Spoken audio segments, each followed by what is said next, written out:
Okay, we're going to call this part one of my journey of faith. Now, it's kind of hard to figure out at what point to start. Um, I was talking to my mom about it, and she's like, well, why don't you just start when you were a little girl? And I was like, oh, that would take too long. That would take too long. So, where I'm going to start, which doesn't mean that's where I'll keep going from, but because I tend to jump around anyway. I'm going to start when I found, well, here I am jumping already. So I became a nurse a million years ago.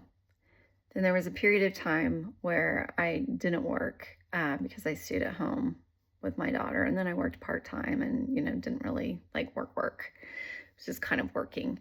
But then I needed a job. We needed the money.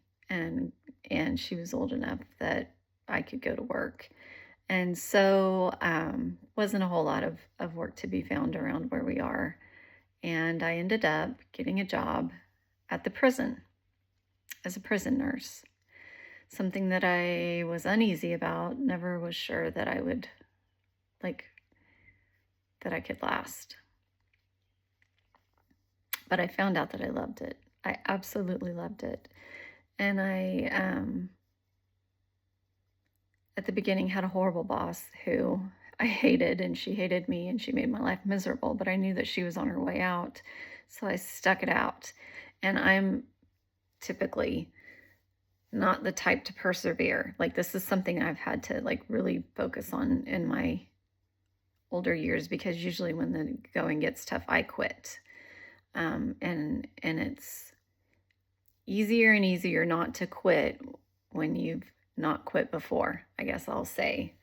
But having said that, I stuck it out and I got a different boss, and she was wonderful, and she was supportive, and she gave me responsibilities, and she gave me purpose, and she was supportive in all the ways that a great boss should be supportive. And because I was only a licensed practical nurse, there are limitations to what kind of, I guess, promotions you can receive or duties that you can do, maybe. And I remember telling her one day, I want to do your job. I want to be able to do your job. And she was like, well, I don't think you'd ever be able to do that with the current amount of education that you have, because it was I had an associate's degree, but it wasn't in nursing. It was just a certificate for nursing. She was like, I don't think you could do that with your education.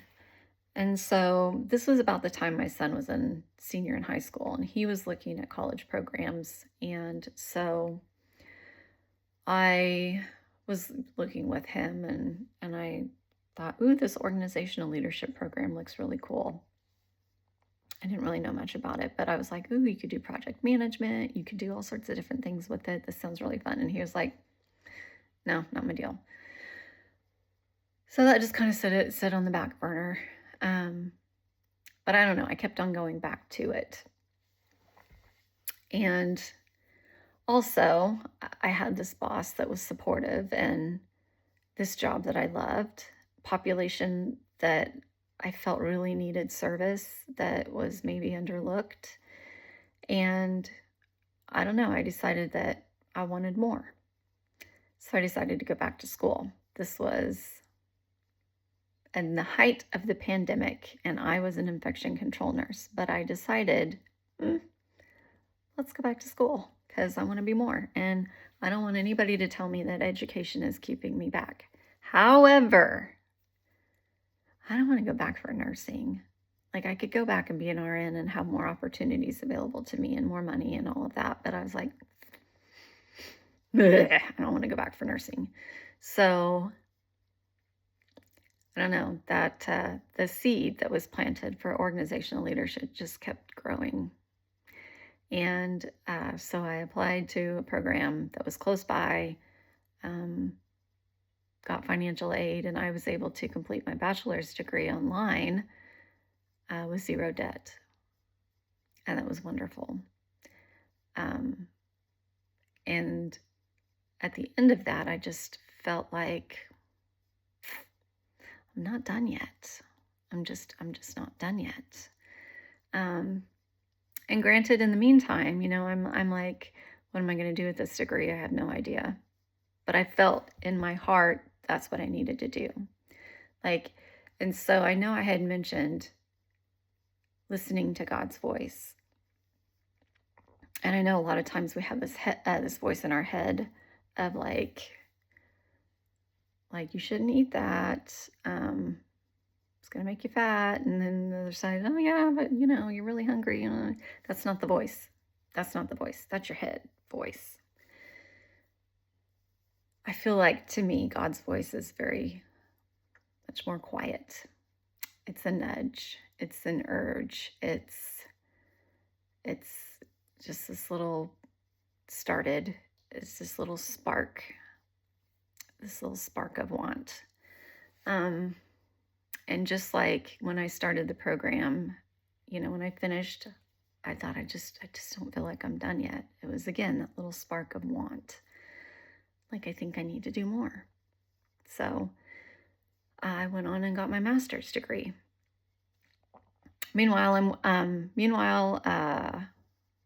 think during the bachelor's degree, I ended up getting a promotion to work at the regional office level, which versus at like in a prison system, like we work at a site, you work in a prison.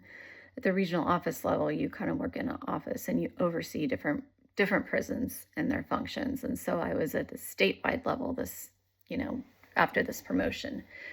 And I had thought that, maybe if I got my master's degree, that it would open more doors for me. Because, again, I love the work that I do. I didn't want to change the population that I served. I feel like there's a need that needs to be met, and that my heart is open enough to that population that I truly don't judge them based on their past actions. And that's probably a whole nother video for a whole nother time. I'm the kind of person that looks at people and sees the good in them.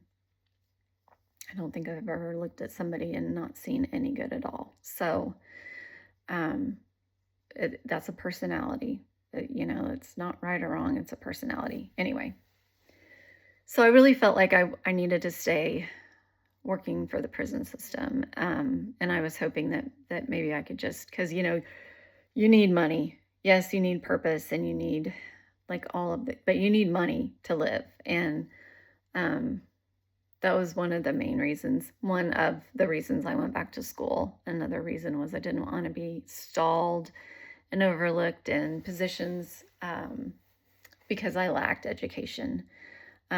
School's never been hard for me. It was always the lack of vision of what I wanted to do that kept me from pursuing more early on, I guess I'll say. I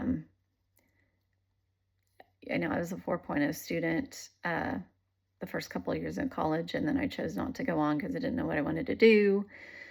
And then when I had my first child, he was sickly, and I decided to go into nursing so I could be a better mom and advocate for him. He's fine now. He's fine. He was just wimpy at birth. So I went into nursing then just to take better care of him. But again, like, school was never difficult for me. It was never hard or challenging or stressful. I just never went on because I truly just didn't know what I wanted to do. Like, there's no point. But the master, so I decided, yes, I needed to go on for my master's degree. That came with student loans because the grants were maxed out. You can't usually get grants. There were a few scholarships, but as you go on in your education, the credits get higher, so student loans involved, but I just felt like this is what I need to do. And I really liked the education scope, I guess, of the organizational leadership. So I was like, well, let's just continue on with that. Like, I feel like that's what I need to do. So I did. And in a year and a half, I went and I got my master's degree. So still working at the regional level, still doing a nurse job, the same job that I was doing before I got my bachelor's degree. And again, most of the people that I graduated with, in my master's program, they're like, oh, I'm so ready to be done. I'm so ready to be done. And I was just like, I just don't feel like I'm done yet. I don't feel like I'm done. So I started looking at doctorate programs. And I can't tell you, what part of me didn't feel like I was done. Like I said, I think it's God's voice. It's quiet. And it's a tug. You don't have, it's not a loud voice in your head. It's a voice in your heart. And I will say, yes, I'm going to go back a little bit, but I will say that I knew this was going to be a journey of faith. I knew that I had no direction in where this was going to lead me, and I knew that I would just have to have faith. And I had said for a long, long time, it's okay if you don't have faith. I have enough for the both of us. I am just trusting that God will take me where I need to go. And in all my prayers, I would just say, let me serve you. Lead me in the direction you want to go. Open the doors you want me to walk through. Close the doors that aren't right for me. And I just kept my prayers very simple. Let me hear your voice. So yeah, I went on for my master's degree, got it. Everybody was done. I wasn't. I was like, eh. But so then I was faced with a doctorate program, and again, I love my job. I love my job. I work in infection control. And so I started looking for doctorate programs in public health because the two are very closely intertwined. But all the public health doctorate programs required residencies. They required me to move or spend a long amount of time away from home. And they were many years long, 6, 5, long. And I'm sure, as you can tell by my wrinkles and saggy jowls, that I am not a youngster, and I can't really afford to be spending 6 more years in school. So I continued to look. Plus, I wanted an online school with the option to go, to be close enough, I guess, where if I had problems, I could go in person and find somebody to help me, So when running across these, as I'm searching for public health programs, I run across this doctoral in education in a state that borders ours. And I got to looking at it and I thought, education, huh? Well, there were 3 things two or three things that I swore I would never be growing up. One of them was a nurse. Another one was a teacher. Well, everything about this program fit.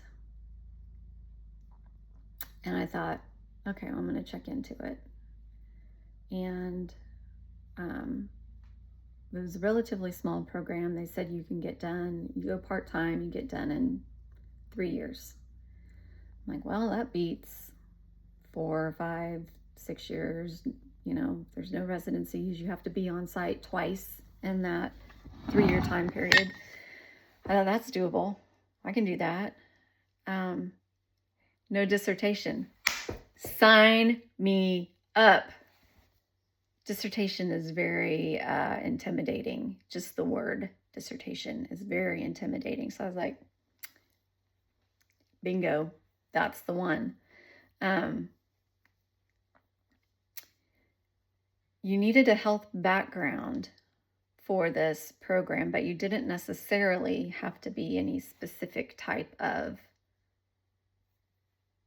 thing. There were occupational therapists going into this program, physical therapists, nurses, um, um, teachers that, teachers of nursing programs, things like that. So I applied and I got in and I started, and I at first decided that I would start down the policy. They had two different pathways, and one was in public health policy. And so I was like, yeah, that's what I need to do. I want to write policies, because I love to write policies of all the weird things that I enjoy about my job. Writing policies is one of them. Nobody ever fights me for that job. It's always mine.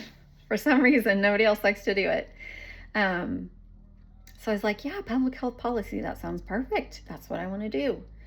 So oddly enough, one of the very first classes that I had to take was public health policy.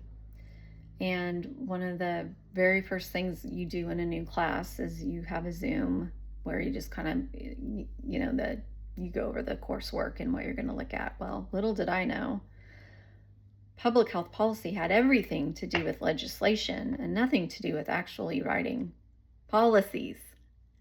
Policy was I guess is the term for governance, legislation, things like that. And no, not my deal. So then I was like, great, what am I going to do now? Because I don't want to do this. This is not it. So I have this frantic call to my advisor, and I'm like, yeah, I messed up. I don't know. This isn't it. This isn't what I want to do. I can't lobby. I don't want to lobby. I don't want to be around politicians. I absolutely mean what I say what I mean, no in between. That's not the path of a politician. Don't want to do it. So she was like, well, we've got this other track, and it is healthcare education and leadership. And she's like, and you have all of these classes in leadership that you wouldn't have to take. They'd transfer in from your master's degree. And I was like, oh, well, that's cool. So I was like, well, let's do that. Okay, let's do that. So, retrospectively, door closed, another one open. You know how that works? Is it coincidence? And I'm like, well, I don't want to be a teacher, but I can, I do want to be a leader. So oddly enough, the coursework was significantly easier because I got to transfer in a whole bunch of credits. Which meant that my student loans, again, the higher you go up, the more per credit hour you pay. I got to transfer in credits so I didn't have to have as much in student loans. And so I'm like, okay, it's a win-win. And so I'm nearing the end of this season in education, meaning my schooling is coming to an end. I know in previous videos I've posted that I'm a doctor. I'm practically a doctor. I'm almost a doctor, as we joke around at home. I'm going to be a doctor one day soon. I have a summer semester to go. So that, again, in my little preview video, I said I feel like everything is culminating to happen in July. Number one, because the healthcare company that I work for is based on a contract service, and this contract ends in July of 2026. Also, I graduate with my doctorate July of 2026. I've always felt like there's this timer, for lack of a better word, just counting down to July of 2026. In my heart of hearts, I've felt like something's going to happen big. And that's kind of where we're at. I am still doing the job that I was doing before I ever went back to school. I'm still doing the job of an LPN. I'm not doing the job of somebody with a master's degree that's doctorally prepared. I'm still making the money of an LPN. I'm not making the money of somebody with a master's degree that's doctoral prepared. Things need to happen because mama's going to have student loans to pay back very soon. Also, I trust that God will take care of me. So, having said that, I'm keeping my eyes open for jobs, and I'm applying for all sorts of jobs that sound like they would give me purpose, and that I would be able to make an impact, because that's my goal. Like, God, give me purpose. Let me make a difference. Let me make an impact. Let me serve this population, or let me serve a population that needs advocation. Let me be of service. And so far, the doors are closed.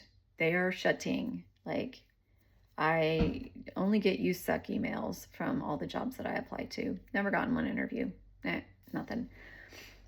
I have recently been in touch with a recruiter for my company, who I've applied to several corporate level jobs for the company, and not been their choice, their number one choice. But I've gotten the attention, I think, of the right people now.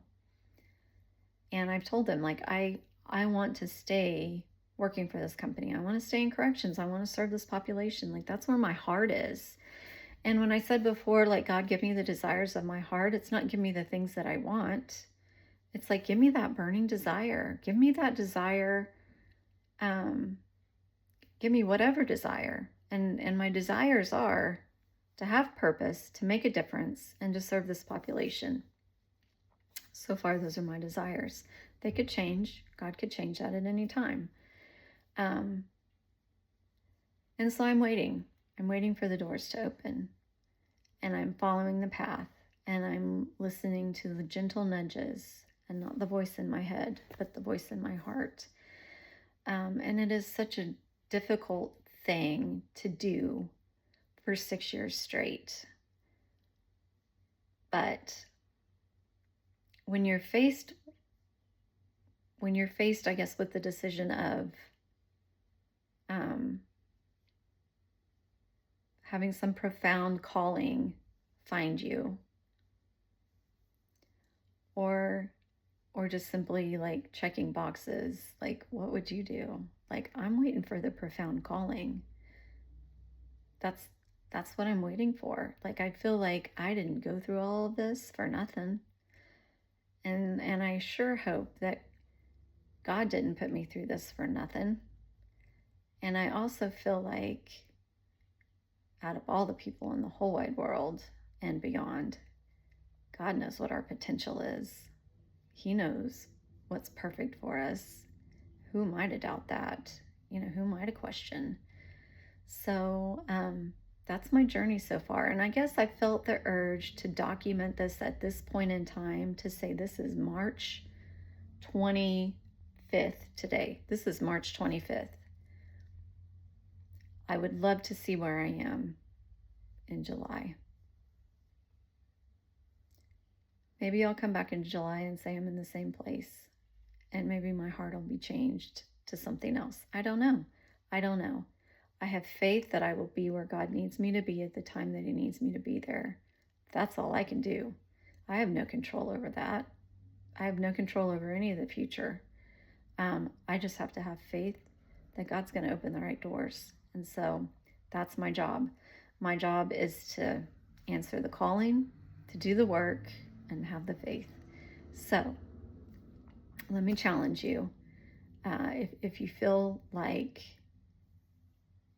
you have yet to discover your purpose, don't feel discouraged, because it's likely that I will never ever be able to retire because I'll be paying off student loans until I die. But it is my hope that I will find this divine purpose that will make it all worth it. And it won't feel like work. And I'll be making such an impact in people's lives that I won't want to quit. So I'll leave you with that.